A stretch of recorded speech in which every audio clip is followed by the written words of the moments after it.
Good morning, good afternoon, and good evening, everyone, and welcome back to the channel.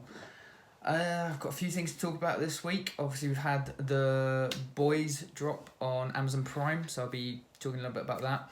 And got a few more comics to update you with, so let's get into it. So this week I have caught up with Cosmic Ghost Rider Destroys Marvel History number 4. This was a great issue. They left it on the last one with older Frank meeting younger Frank and not getting on particularly well. This one resolves that a little bit, and he goes into World War II territory. Him meeting Cap, meeting Bucky, Hitler, Zemo.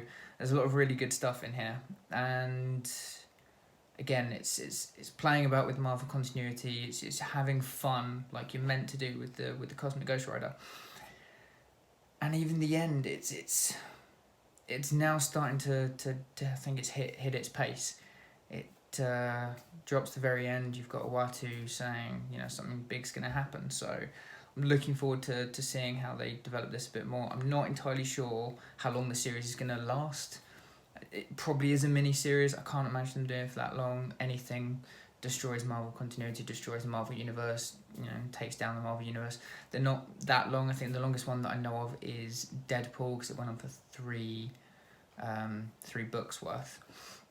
So I can't imagine them going on for too long on this one, just I suppose as long as they continue to have fun. And it shows.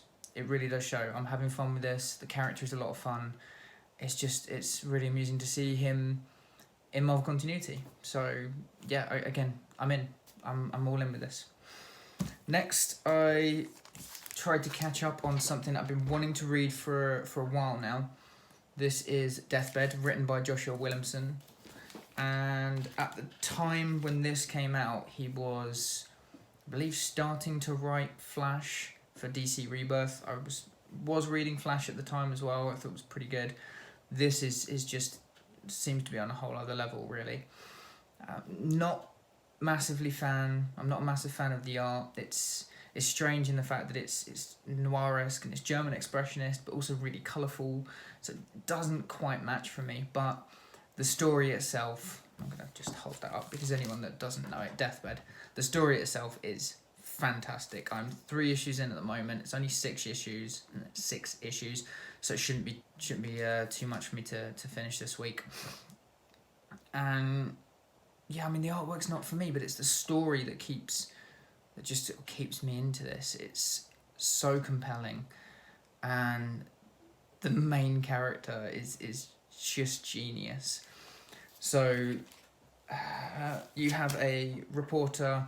She's down on her luck. She can't do anything. She's trying to get the high that she used to have when she wrote her first piece at high school, and she sort of gets thrown a bone a bit by a friend of hers, saying go and write the memoirs of this supposedly really famous guy that no one's ever heard of. And she gets to him, and he's telling her he's this massive adventurer, and he wants everything of his written down in story form, and she needs to be the one to do it. And it all turns out to be a ruse, because there's a lot of supernatural elements to this. You've got a lot of supernatural creatures that are out to kill him, and that was his plan, to lure them out, to try and trick them to coming out so he can get rid of them all.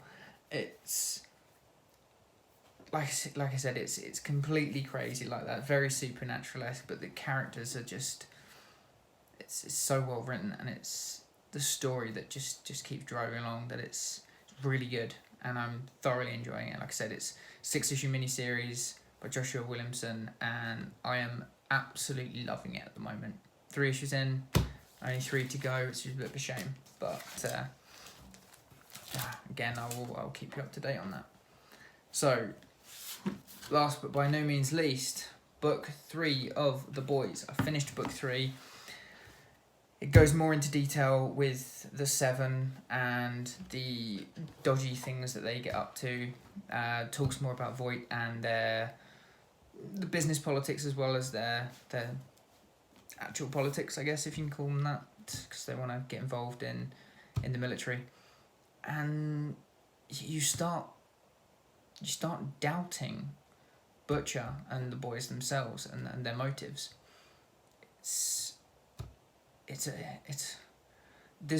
This series just keeps getting better and better for me. It really does. I can't believe it's taken me this long to get around to reading it, but so well written. Warren Ellis has done a fantastic job, and again, I'm really enjoying the artwork on this. It fits really well with the story. But I mean, it just seems to get to the point now. There's so many highs and so many lows, and I don't know how they keep doing it. I don't. For a story like this, I would have thought it seems relatively linear, but it's not, and it's really, really good. Warren Ellis is, again, I mean, we everyone knows how good of a writer he is, and he's being very consistent with this. And if you compare this to the TV series that's come out, I am 2 episodes in, so not massively far. I try not to spoil it for anyone who hasn't started watching yet. So they've changed a few things about, not really about the characters, but mostly about the situations. So in the comic, the boys are a formed team. They are together, they're working, they have a history. In the TV show, you're starting to see the boys being formed. You have Butcher, who seems to have a history with these characters. Now, I don't know if that means that they were the boys at some point and then broke up, or if he has a history in some other context and they're getting together to become the boys. They have thrown in Voight superheroes, the politics of Voight as well, and there seems to be a lot that's come in within the first few episodes that has taken them a very long time in the comics to get to. Not a bad thing. I know TV moves quicker than film, than comics anyway, but yeah, it's very different, but so much fun to watch, and it definitely keeps the same sort of spirit and ethos as the book series, and that I appreciate that, and I think that was a given, because both Ennis and Robertson were, I believe, writers and producers on the Boys TV series, so it would obviously have a lot to do with the comics, and I don't mind them keeping things a little bit fresh for TV and film, changing up a little bit. That's fine. You can't ever expect a literal translation, because you'd have 50% of the audience, the comic book readers, being bored. But this, it seems to do a really good job of having things that are from the comics and new things, so it keeps everyone entertained. Thoroughly enjoying it so far. I'm looking forward to continue on with the series. At the moment, I would say it's probably one of the best series I've seen this year. Not much to go on, but it's definitely up there. Like I said, 2 episodes in, but very, very good. I would definitely recommend that. And as I continue on with that, I will keep you guys updated with the boys' graphic novels as well. As I keep saying, you guys, let me know what you've been reading. If you've been watching The Boys, if you've been watching anything else on Amazon, Netflix, let me know down in the comments. And don't forget to hit that like button, share, subscribe, and that'll keep you informed of my next videos. So, until next time.